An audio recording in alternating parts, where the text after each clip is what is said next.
Before we start with part two of From Resource Allocation to Strategy, this time with the co-author of this book, Clark Gilbert, I want to thank our sponsor, Kyndryl, who run and reimagine the technology systems that drive advantage for the world's leading businesses.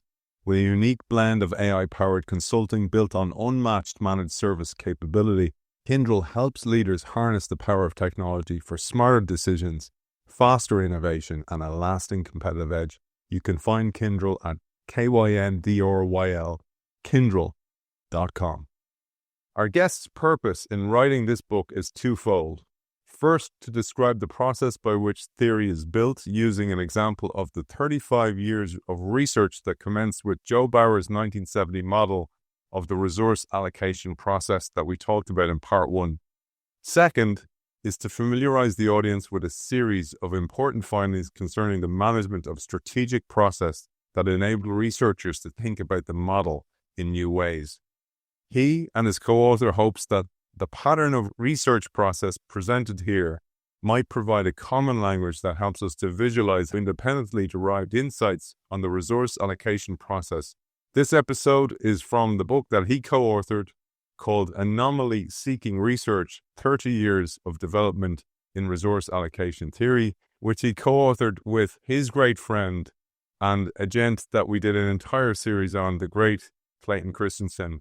It is always a pleasure to welcome friend of the show and co-author of this baby, From Resource Allocation to Strategy, Clark Gilbert. Welcome to the show. Oh, it's great to be back with you, Aidan. It's always brilliant to have you on the show. I was trying to prevent you from giving away some of the gold before we came on air about how this came about, how you co-authored this with Joe, Eve Dose, Clay, who we mentioned as well. Give us a little bit of a helicopter view of how this came about. Yeah, at the time, I had just graduated from the Harvard doctoral program, and I was Joe's latest doctoral student.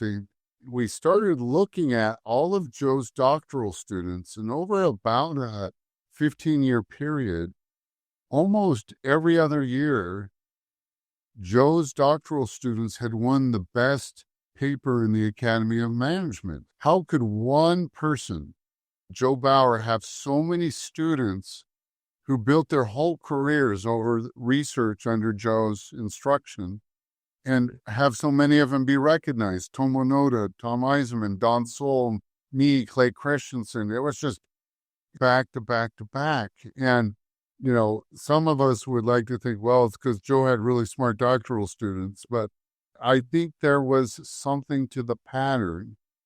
Joe had arrived at a framework in his 1970 work around resource allocation that just a series of us were able to follow on and pick up and have unique insights by using that original lens of resource allocation. It says on the cover, here's my copy, From Resource Allocation to Strategy. And it said, if you want to understand an organization's strategy, don't look at their formal statement of strategy. Look at how they allocate resources. And more specifically, what are the criteria that shape the decisions around resource allocation? And embedded in those criteria is the real strategy of the organization. Joe hit onto that insight. He mapped how the resource allocation process worked. He showed that it wasn't a budget meeting decision. It played out over time. It was multi-level. Joe described it in a way that opened it up intellectually for the rest of us to come along and start to apply it to other questions of strategy. With Clay Christensen, Clay took Joe's research on resource allocation and showed how customers can capture the resource allocation process. And therefore, he connected resource dependency theory to resource allocation theory, and that led to the innovator's dilemma. Don Sol had shown how capital markets could do the same thing. And Tom Eisenman showed how big bets in industry shifts meant that corporate allocation processes didn't work as well as entrepreneurial founded CEO-led companies. And I had used it to show how dependency theory could capture the resource allocation process. So every one of us brought new insights to new phenomenons. And in the book, we call them anomalies to the theory. But it all started with that original insight from Joe that resource allocation processes shape strategy, and they aren't one-time events. They're a process. It's not the resource allocation meeting. It's the resource allocation process, which is iterative. It plays out over time, and it's multi-level. Amazing, man. I can't believe you pulled that off. All of my work now is I work with ecclesiastical efforts in our church, and I help our universities, but I spent so much time in these theories and pulling it together. I think what we did in this book is this had happened organically, but no one had gone back and looked at why did this happen? How could Joe produce so many award-winning doctoral students? And yeah, a few of them were geniuses like Clay Christensen. But other guys like me, we had a powerful lens to look at problems that gave us insights that other people had missed. And the same humility you showed there, I saw in Joe. I called him the hit maker because he's like Simon Cowell picking people in America's Got Talent. You know, he's like made so many people who are great business leaders, thought leaders, authors, yourself, Clay, Eisenman. I will say, in all of those people you mentioned, they're bright and they're talented, but Joe gave us a framework to look at a problem that I think the strategy scholars never understood. And so it gave us a unique insight where you had all these strategy scholars looking at applied organizational economics and IO theory applied to kind of decisions. And Joe, because he had said, no, it's not a decision, it's an iterative process of repeated decisions that's embedded in an organization that's multi-layers, where roles are inevitably in conflict and people have differing perspectives. And it led a group of people who I think were hardworking and smart and well-trained. But on top of that, it gave us a lens to see things that maybe other people might have missed. The way I liked you put it in the book in this chapter was it's like a relay race and you're passing the baton to the next person. And actually, sometimes there's multiple people running the race at the same time, running the same race. And you have this layer keeping going. And that's part of the role, is to actually pass that baton on to the next one. And if the baton falls, that's actually an anomaly. And if you see it not as a failure and you see it as a deviation, then it can lead to better places. Maybe we'll say a word on that. That idea of anomaly is key to this chapter. Look, anomaly-seeking research, that idea came from Clay Christensen looking at a lot of our work. And he's like, hey, what we did is we took anomalies and then used the lens of the resource allocation process to look at the anomalies. So it was like taking Clay's insight about anomalies and Joe's years of work of mapping how the resource allocation process works. When I described Joe, what Joe did in 1970 was, it was like, his strategy is not, you talk to the consultants at McKinsey or the Michael Porters of the strategy department at Harvard, and they're like, strategy is like a one-time, you do a study, Joe's like, well, that's not how it works. Strategy is embedded deep in an organization and it's multi-layers. It plays out over time. It's not a single decision, and it's invariably connected to how resources are allocated. That was Joe's big insight. We're going to use the resource allocation process to go in and look at that anomaly. So that's where Clay's point is, we see an anomaly, and Joe's contribution is, and we're going to explore it through this lens of resource allocation. And I knew resource allocation theory from Joe. And I was working with Clay on why leading firms fail. in the face of disruptive innovation. My anomaly was Clay's theory that Innovator's Dilemma said the incumbent will never invest in the disruptive innovation, that current customers would capture the resource allocation process and trap the incumbent firm. We were looking at the internet and the newspapers. They weren't missing the Innovator's Dilemma. They knew it was coming. They could see it loud and clear, and they were telling everyone, we are committed. So that was the anomaly. The existing theory from Clay said they'll just miss it and never fund it. I was seeing newspaper organizations looking at the internet in a panic, and they weren't missing it. They were pouring billions into this new technology, and it wasn't working. And I remember, so that was my anomaly. And I was looking at it through, the resource allocation process. And there were two literatures, Aidan. One was the psychologists like Kahneman and Tversky, who said in the face of threat, incumbents become risk-seeking. They're actually going to take more risk when they feel threatened. And we could see that going on with the newspaper industry. But the social psychologists, not the psychologists, the social psychologists, so this was like Jane Dudden at the University of Michigan. Her scholarly heritage said, no, in the face of threats, incumbents lock in and become rigid. And I was saying, wait a second, these two literatures are saying just the opposite. So I had an anomaly. Psychologists would say they'll fund it, but they'll fund it aggressively. The social psychologists were saying they'll fund it, but they'll be very rigid.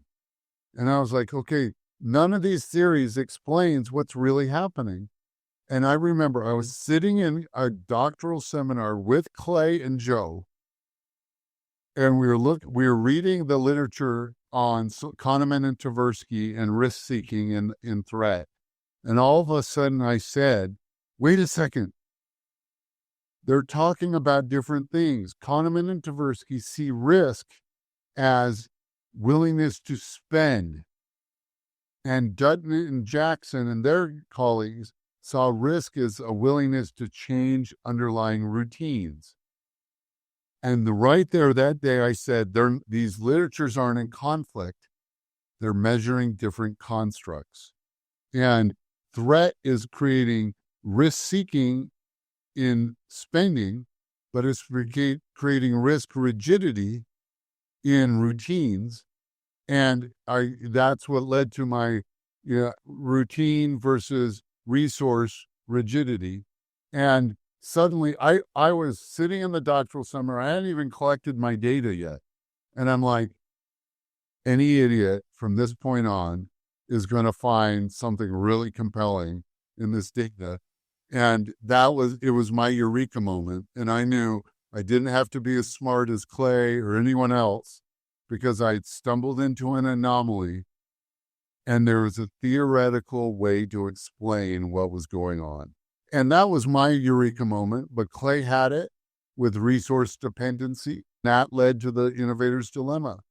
And Tom Eisenman with capital markets, and Don with customer dependency. So each one of us, because Joe had given us a framework to say, hey, strategy is not a moment of decision-making. Strategy plays out over time. It's multi-level, it's iterative, and rules are inevitably in conflict. And we ended up all seeing something no one else has seen. And it wasn't because we were smarter or more insightful than those who came before. We looked at the problem in a different way. I love what lenses do, the lens of theory. I remember Clay saying this before, that everybody's using theories even though they don't know they are, because they have a lens or a paradigm. And it's not until somebody comes along and challenges that paradigm.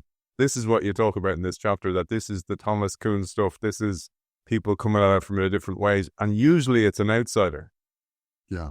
And if you look at the history of this, Aidan, we were seeing anomalies in two different ways. We were outsiders because the strategy literature was looking at this as a strategic decision by a single decision maker at the top of an organization. So before any of us got started, we had already come at it with a completely different lens from Joe Bauer, which is the idea of a decision maker at the top of an organization completely misses how strategy is really made. First of all, it happens through the resource allocation process. And second of all, it is not an event. It's a process. That was Joe, and Joe drew all these charts, and I just want to explain it through applied industrial organization economics. And I want to put it into a formula. Joe went in and spent years watching how strategy is made, and he realized it's made through resource allocation decisions. They're complex, they're multi-level, they iterate over time, and decisions and information is spread asymmetrically across the organization. So first of all, our whole lens to looking at strategy problems was anomalous to the strategy theories at the time. Even to today, I have a son going to work at McKinsey, and they'll do all this brilliant strategy work, but we have to remind them, hey, strategy is not a McKinsey project, and it's not a CEO's one-time decision. Those are important. They make a big impact, but strategies play out in everyday decisions deep in the organization. That insight led Clay to the innovator's dilemma, led Tom Eisenman to seeing how big bets had differential impacts depending on how you were organized. Tomonoda showed capital market dependencies. Don Sol showed customer dependency. I showed resource versus routine rigidity. Every one of us got something novel out of that. But it all started because we were looking at this in a really different way. You mentioned there Eisenman's framing of it, but your framing, cognitive framing, becomes important. Many of our audience, Clark, as you know, were you in the media industry. They were the change maker trying to drive change. They met this resource rigidity, threat rigidity constantly. One of the reasons I do the show, as you know, is I want to help people, give them a language for this, to understand it, a common language. This is why this book is so important, and I don't want it to get lost to the annals of history. I love that you're doing this because we wrote this book really for a largely academic audience and maybe a reflective strategy thinker. But what you're doing with this series is taking these to a broader audience, and I think they're really important. I think it's important for CEOs to understand how strategy is made. I think it's important for heads of organizations to understand how strategy is made. And for consulting firms, all of the McKinseys and the BCGs of the world, if they could understand how strategy is really being made inside of their clients, they would be so much more effective. And look, even for me, inside of a religious organization, I run the Church of Jesus Christ educational system with BYU Idaho, BYU Pathway, 1 million students in our educational system. But if I think strategy is made just by me and a few others at the top of the organization, I will miss what's happening and the dependencies and the asymmetries of information, the asymmetries of decision rights inside the organization. I was in a meeting recently with one of our leaders in the church, and he said, where will this lead? And he wasn't concerned just about the decision that they were about to approve. And we think these leaders are prophets, seers, and revelators. And he's saying, where will this lead? And he was saying, it's not this one decision. This will put in process a series of decisions that might change the direction of the church educational system. And so I find even in my ecclesiastical settings, this is important. And Clay, in his book, How You Measure Your Life, he did such a beautiful application of Joe's original insight. And Clay said, look, if you want to understand an individual strategy, just like we've done this for organizations. I'm studying media, and Tomonoda studied cell phones, and Clay studied disk drives. Donsol studied the tire industry. Joe Bauer studied the cable industry. Clay said, what about us as people? If strategy isn't a single decision, isn't what you say your strategy is, but it's how you allocate resources. Joe said, don't look at, Intel and see what their CEO says the strategy is. Look at how they allocate their resources. Sometimes resources is money. Sometimes the resources are the people you hire. But sometimes resources is how you spend your time. That was Clay's insight with how you measure life. He just took this work we'd done in industries and he said, look at all the Harvard Business School graduates over a 25-year period.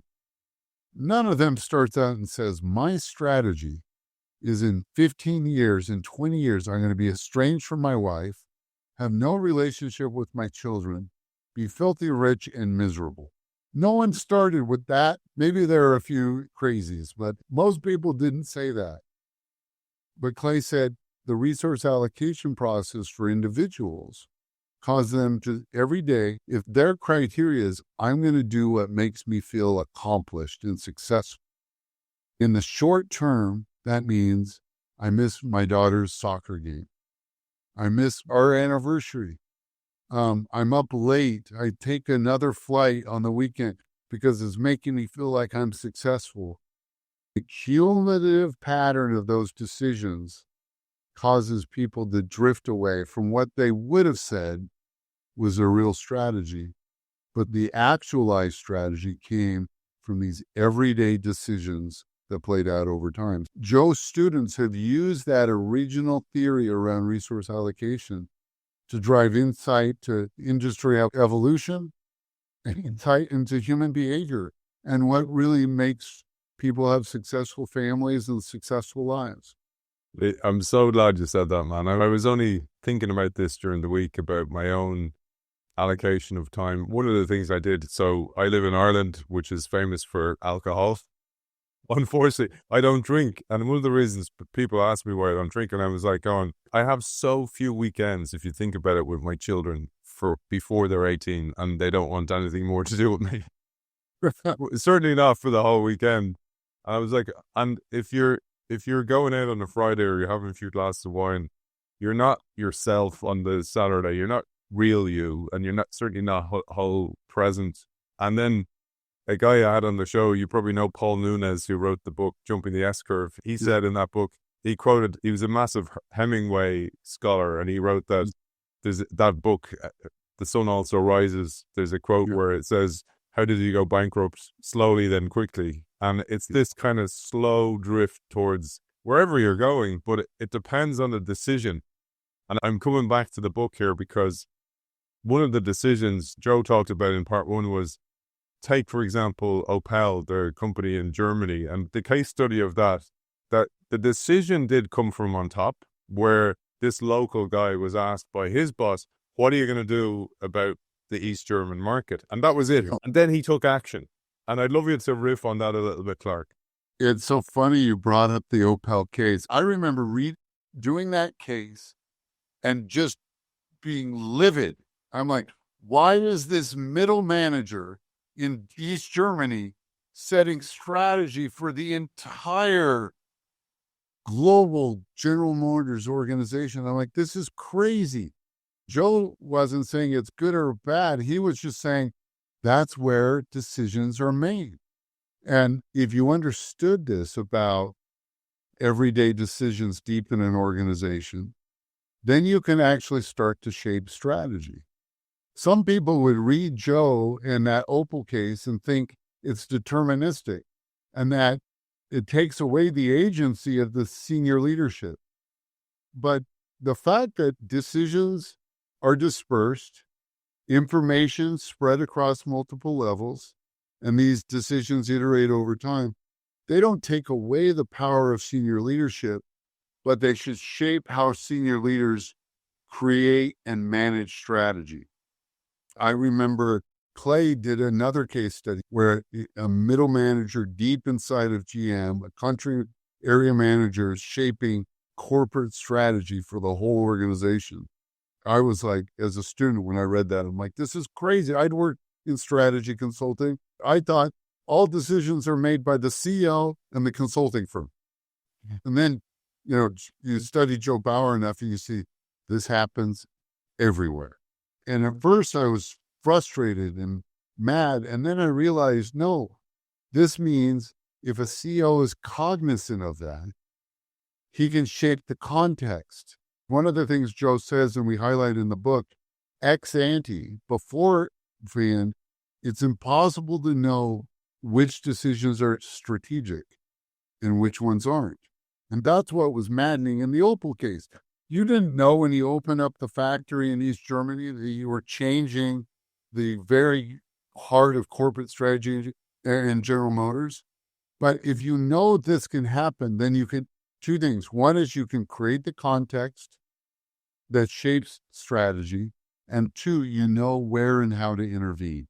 One more example of that from Clay's work was with Intel. I remember we would teach the Intel strategy case on move out of memory chips into microprocessors. And, Intel Inside came out of that, tens of billions of dollars. And this guy, Andy Grove, the CEO, probably didn't even know this guy's name, right? And this guy said, because I determine what gets space on the manufacturing floor. And what determines that? Gross margin per wafer square inch. And so Andy Grove never made a decision to get out of DRAMs and to go into microprocessors. A middle manager deep inside of Intel in the manufacturing floor looked at the data and said, well, give more space to microprocessors. They have 60% margins and DRAMs have 20% margins. They moved the entire manufacturing production of what was it then, $60 billion company from DRAMs to microprocessors without the CEO or the VP of strategy ever being involved. And the MBA students would say, that's brilliant. Every company should have that rule in how they allocate manufacturing space. And then we show them the next Intel case when Intel's trying to get to low-end microprocessors. Andy Grove screaming to everyone, we're being disrupted by the Asian firms, and we got to know how to play in the low-end space. And he can't get anyone to change behavior. And it's such a brilliant case study because in the A case, the CEO doesn't do anything and the firm moves from memory to microprocessors. Billions of dollars of product shifts without a CEO ever making a decision. And in the B case, the CEO makes a decision and he can't get the organization to change because the low-end microprocessors had lower gross margin per wafer square inch.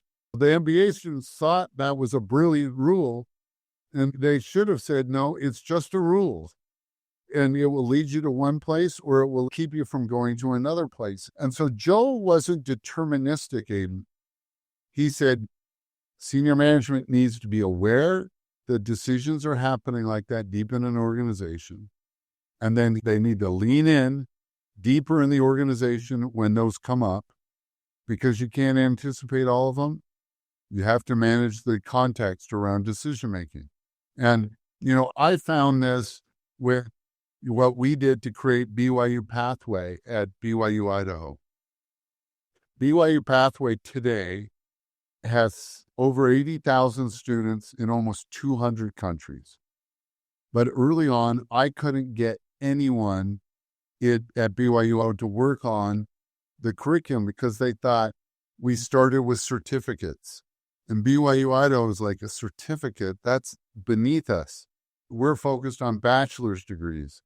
And so I had to realize I can't create the strategy to make this work inside of the resource allocation process that's in the main organization.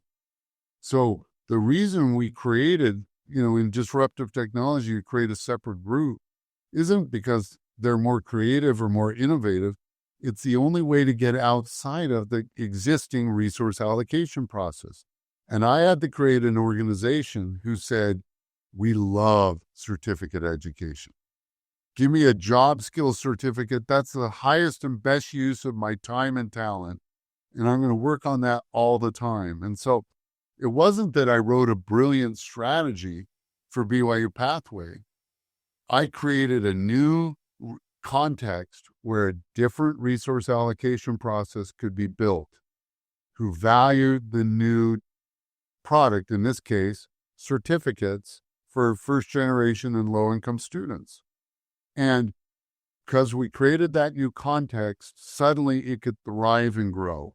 So all the work I've done, you did a session a few years ago on dual transformation that Scott Anthony and Mark Johnson and I wrote.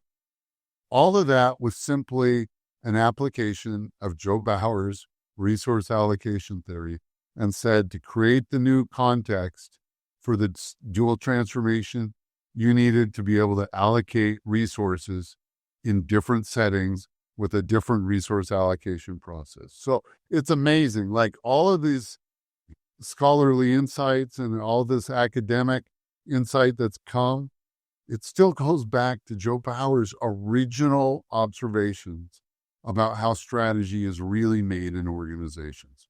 And you were so instrumental in influencing me to do this, man, because we spoke about it. I mentioned this idea and you go, oh, that would be a brilliant idea. So your little nudge helped me get there.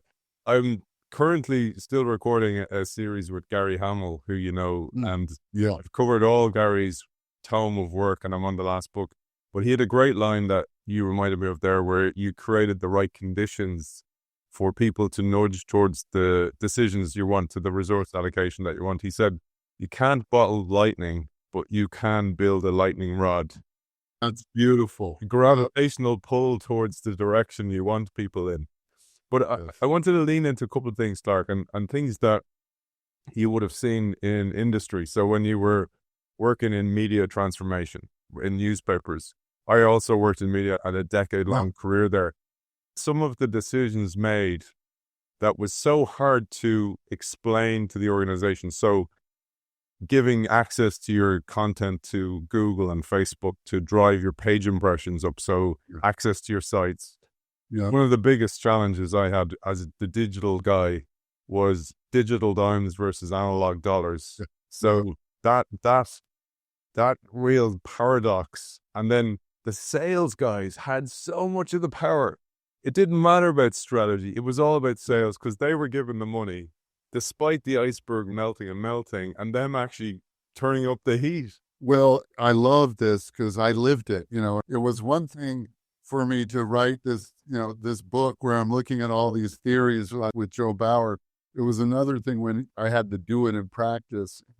But you're right. I used to take a slide, Aidan, where I'd say, here's the resource allocation process. And inside of this box is the finance department, the product department, and the sales team. And they're in the newspaper business, and this digital disruption's coming along. And look at how their strategy is shaped by the way each of them allocates resources. So the finance guy saying, like you said, digital dimes compared to analog dollars. And they're like, we don't have enough customers to stack these dimes up. So I'm not going to fund the internet because it can't work in my model. So, the CEO might have said, hey, the internet's the future. But the finance guy's saying, there's no way I'm giving more resources to the internet team, right? And then the product team is like, the highest form of journalism is a Pulitzer Prize winning long form piece of journalism. And people were consuming things so quickly on the internet, sharing things. I used to say, in the world of the internet, if you aren't the best, you're a click away from someone else. But in a printed newspaper, you kind of were all things to everyone who subscribed to you. In a digital world, if you weren't the best, they just wouldn't read my beloved Boston Red Sox in a Salt Lake newspaper, they'd go to the Boston Globe site or Boston.com. And for us, we tried to do work on faith and the family and poverty. I'm like, guys, we can be the best in that. But they wanted to just do one more story on every city council meeting. The product team, you would tell them, hey, do short roundups that link off to other people's content and then embed our links in other people's content. And they were like, no, we're the source and everyone will come to our site to read it. And the internet team knew every story page. So when you and I open up a web page and read a news story on CNN or New York Times or the London Times, that page, I came in what we called the side door, right? I didn't go to, the Times of London and say, I'm going to start on the homepage and I'm going to read this for 45 minutes. I came in through a social link in Twitter or Facebook or a Google search. But now that I'm on that one page, that's my new homepage. And so we had to merchandise content on every story page in a totally different way. And the journalists were like, what are you doing to my page? Why are you putting all this other content? So they wouldn't prioritize the internet. And then the sales guys, I have a story we tell in the Dual Transformation book called The Parable of the 11th Floor. And I had given all of the sales leads to the internet team that had no print analog. So if they didn't buy any print, the print sales force would let that go away. And then we were growing internet sales like crazy through that channel. But the print newspaper sales team held on to all of our traditional clients. And one of our big traditional clients of a newspaper for advertising were car dealerships. And we went in and met with the CEO of one of the big billion-dollar car companies here in the Intermountain West in Salt Lake. I was there with the head of print sales, and I'd been telling him, you guys aren't prioritizing digital. And he's like, oh, we throw it in, but they weren't doing it. And we won the account with the client. And I said, now we'll do all print advertising this way. And who do we talk to about the digital advertising? And he says, well, we don't do any of that on this floor. It's all done on the 11th floor. And my head of sales for the newspaper and for the TV station, they didn't even know where the 11th floor was. But I can guarantee you autotrader.com knew where the 11th floor was. It was in that moment where I said the sales team just lost digital sales, the print sales team. And so, but it wasn't the CEO making the decision. It was in the finance team, in the product team, in the sales team. Every day a sales manager saying, do I pull out of my sales bag what I'm familiar with, what gets a high margin, what gets me immediate success, or do I pull out something that's new and hard to sell? And so the salesperson would put the digital product, he'd leave it in his bag, and he'd pull out the newspaper product, and that's what he'd sell every day. Deep in the organization, everyday decisions were keeping the newspaper industry from ever winning in the internet. And I had to create a new context for that. And, Clay used to tell the story of the CEO of a medical device company. I was going to say a Sonosite story. Yeah, Sonosite. They're trying to sell a disruptive ultrasound device. And the CEO is trying to promote the new device. And he's on a sales call with the sales rep. And the sales rep's trying to sell the big, high-margin device because he's used to relationship selling where every device sold for $200,000. And the Sonosite device, the portable ultrasound, it sold for $10,000 and $15,000. And you had to sell them at much more rapid pace. And they were in the sales call and the CEO saying, take out the new disruptive product. And the sales rep won't do it. And the CEO's like, I'm the CEO. And I'm telling him to do it. This low-level sales rep won't do it. And that's when you realize, oh, Joe Bauer was right. strategy is made deep inside an organization at all levels in iterative decisions over time. And I'll just tell you one more, where again, you are such a good scholar of Clay, disruptive innovation, but I hope you're seeing like all of this still goes back to its root insight is Joe Bauer's resource allocation. That's why I love you'll see how the theory built. And a story Clay used to love to tell was Toyota trying to launch the Echo. The Echo was a low-end, disruptive car Toyota tried to come out with. And Clay tells the story of going to the Toyota dealership and trying to buy a car for his teenage son. And the sales rep, in Cambridge, Massachusetts, at the Toyota dealership, Clay says, I want to see that low-end, highly gas-efficient car that's only $15,000. And the sales rep's like, well, that's good, but have you looked at the Highlander? And the sales rep steering him away, saying, oh, the Echo's not a safe vehicle for your son. You don't know if he can drive. And yeah, it gets better gas mileage, but the Highlander in its category gets good gas mileage. It's 20,000 more, but, don't you care about your son? And Clay said, some sales rep, 100,000 miles away from Toyota headquarters, who the CEO will never know, has control of Toyota's strategy. It's not deterministic. That most people don't get this insight. But then if they do get the insight, they say it's deterministic. And the CEO is not in charge. The CEO just needs to understand how decisions are made, and he'd say the resource allocation process will not let a sales rep in this far-flung location sell the disruptive product. So I've got to move it where a resource allocation process will value it. And by the way, Toyota eventually created the Scion. And so the finance people could value it. And the product people could be thrilled to make a cheaper car. And a sales channel could be developed that could sell cars that were $15,000, right? And that's the insight from Clay. And Clay's using it now. Most people today would see it as a disruptive innovation insight.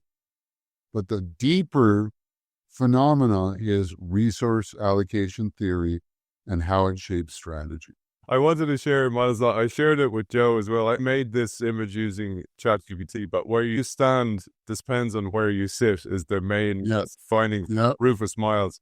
But I think this is why I want to share this so much, that the book was written in an academic sense, but it's so vital to understand from any position in the organization, including if you're the change maker.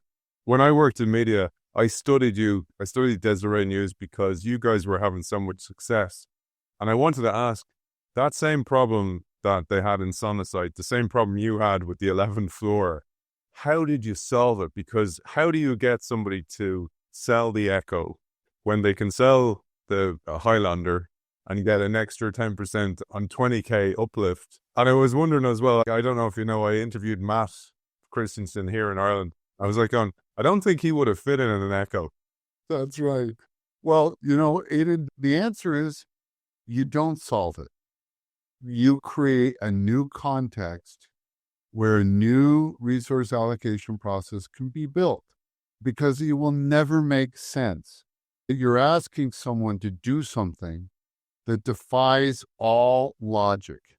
It's not that, Clay's big insight is sustaining innovations. It's not innovative versus non-innovative. It's disruptive innovation versus sustaining innovation. And it's like, okay, a sustaining innovation will work in this resource allocation system, but a disruptive innovation won't. And so rather than try to fix this problem in a system that was designed to solve a different problem, I'm going to design a system to solve this new problem. And, one of the brilliant insights of Clay was the distinct difference between sustaining and disruptive. And people had thought all innovation's the same. And we just need to teach people to be creative and innovative and have new ideas. And Clay said, well, you can be creative and innovative and have new ideas, and if they're sustaining, they'll work in the system. Incumbents are really good at sustaining innovation. Or you can be creative and innovative and come up with new ideas that are disruptive. And then no matter what you do, they won't work. I could tell you, certificate first education would never work for BYU Idaho. And I had to, rather than trying to convince classroom faculty who are some of the best teachers in the world that online learning focused on certificates was better, I just needed to move to a new context where I could create a resource allocation system who valued that to begin with. And in the newspaper, I was wasting my time trying to explain to the finance team or the sales rep or the product team that the internet was going to be the future. I actually needed to let them keep maximizing what we had while I created a new context for the future. They're like, I remember I had an operations professor at Harvard say to me, Clark, you and Clay just want to go start new things over everywhere, and he's like, we just give it to the operations faculty and we can improve it to the point that it's good enough. And I was like, you can improve a sustaining technology in your current resource allocation system. In fact, I trust you. I have total confidence in you. I had total confidence that I could get the Deseret News to do more what we called high-end journalism around faith, family, care for the poor. They were great at that, and I could get them to do that. I could get BYU Idaho to find new teaching approaches to classroom teaching. So it wasn't newness, creativeness, hard work. That wasn't the constraint. The constraint was the decision rule would allow certain kinds of new ideas and not allow other kinds of new ideas. And that's the role of senior leadership, is to recognize that and then create context that will do that. In the case of disruptive innovation, what makes it even harder is the investment in the new is asynchronously timed with the viability of the old. And that's why disruption created the failure of so many industries, is you were asking people to do things that didn't make sense. Like, I still have the head of sales in our TV station. We're great friends, even to this day. He's retired for now, and I'm back in education. But he believed till his retirement that I was wrong. Now, he was right for TV sales and TV clients, but he couldn't have been more wrong about the future of the internet. And when I realized I need to stop convincing him he's wrong, I need to let him be successful in that old world where resource allocation decisions reinforce what he's doing, while I go invest in the new in a different context. And that was the birth of dual transformation. Was I'm going to let both evolve in their right times, because it might take 30 years till TV's gone. But if I don't start investing in the internet now, I'll never be a player there. And it might take, and education, campuses might never go away. So if I wait to prove to the campus faculty that online and certificates are the future, I'll never win that argument. And in fact, they're still viable today. BYU Idaho, where I was president, is having its largest enrollment growth in its history. Meanwhile, BYU Pathway is more than 2 times the size of BYU Idaho, right? So, and the mistake senior leaders make is, I have to change people's logic. And you're like, their logic works within that system. Let it keep working. And if they can innovate within that system, let them do it. But don't try to get them to do things that don't make any sense in that context. And the resource allocation, I hunt when I create organizational change. I hunt on, does the resource allocation system reward the behavior and incent the behavior we need here? If it doesn't, I got to either create something new, or if it's broken, then I need to fix it, right? BYU is an R1 school. BYU Idaho is a teaching school. BYU Pathway is an online certificate first program. They're all awesome in their own realm of what they do. And rather than convince any of them that the other one's good or bad, I just reinforce them in their own resource allocation decisions. And look what it's done. We now have 150,000 students we educate, and we do it really well in each place. Beautiful. And I'm going to link to dual transformation because I recorded with Clark before on the idea of A and B. And I use this all the time in my work, that you can't, I have two children, I can't show either one that I love one more than the other. You treat them both with the same love. It's like the parent who says privately to the one, "You're my favorite child." And separately to the other one, "Oh, we love you so much. You're our favorite child." And the truth is, I love all of the universities that are under me, but I love them for what they do, and I don't want them to be each other. Have you got 10 more minutes? Yes, please. Okay. So the one, I just don't want to let this one go, which is, in case I don't get to it, because it was really one of the things I learned from Faye's work, but you worked with him on it, was if I am, say, for example, the Timken case is almost a part of this, is that you can become captive to a customer, but that can totally redirect your business away and you can miss the goal. So the Echo, for example, so the Echo example that you gave versus the Highlander, that the Highlander model appeals to somebody who might be upgrading, but the Echo appeals to somebody whose option is nothing else, which is a non-consumer. This customer captivity, but also non-consumption. Yeah, the customer captivity, and this was theoretically, I mean, Clay's disruptive innovations theories became popularized and everyone knows it. But the theoretical contribution to the academic literature of Clay is he connected resource dependency theory that had come out of Stanford to resource allocation theory. This idea that the customer takes over and actually controls the way resources are allocated inside of the organization. And when I first read resource dependency theory, I am a believer in human dignity and in personal moral agency.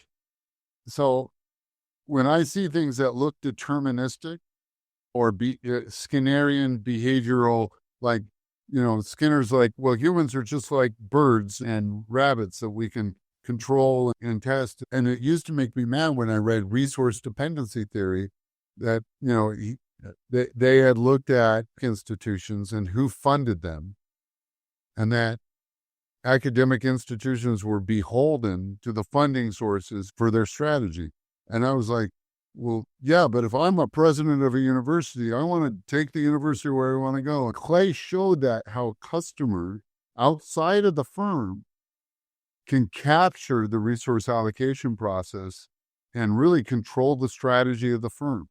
And there's all kinds of implications for this in evolutionary theory and how species evolve. And it's always the new species evolves in a place where they don't have to compete with the old species.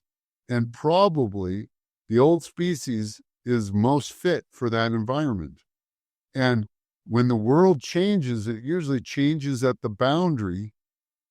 And so new customers show up in the case of customer dependency, and they're not attractive to the old model. Usually the winners in a disruptive market win because they found a way to serve a different customer. And then that customer grows, and then they move up market and start taking the bottom of the old market.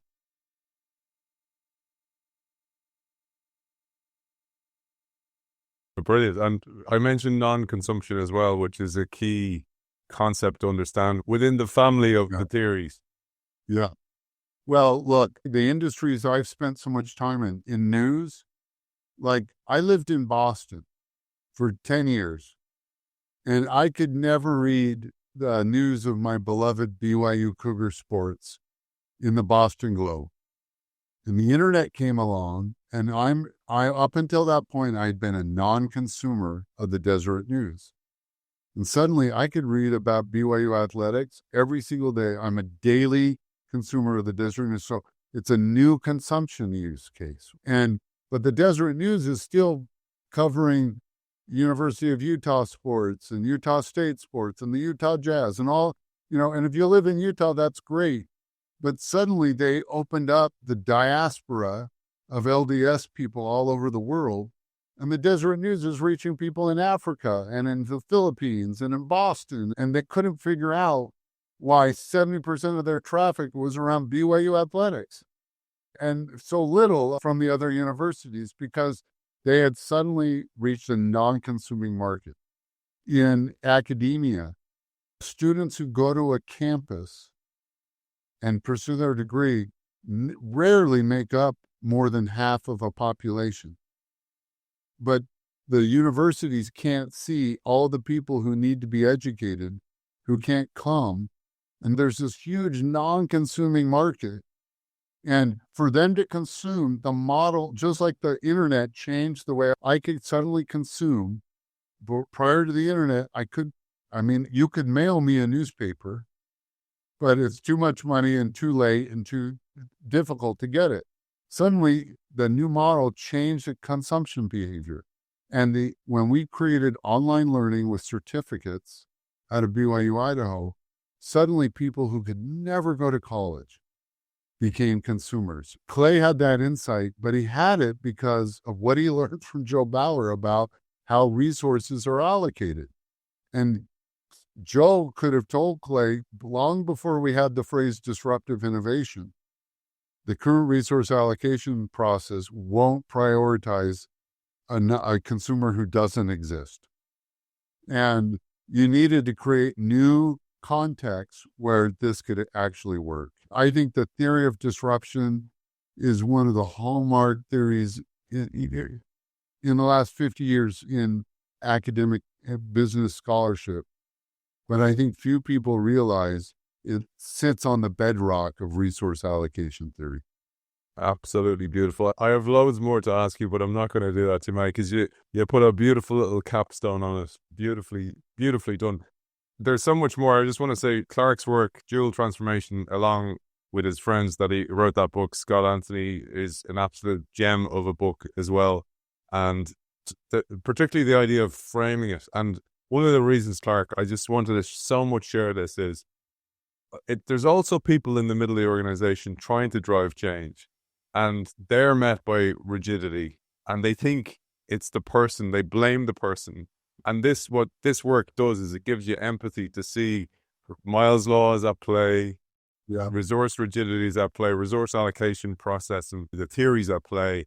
And when you see through the theory, you can almost role play those situations and try and have a bit more empathy to get inside. And you might just have more success and less frustration.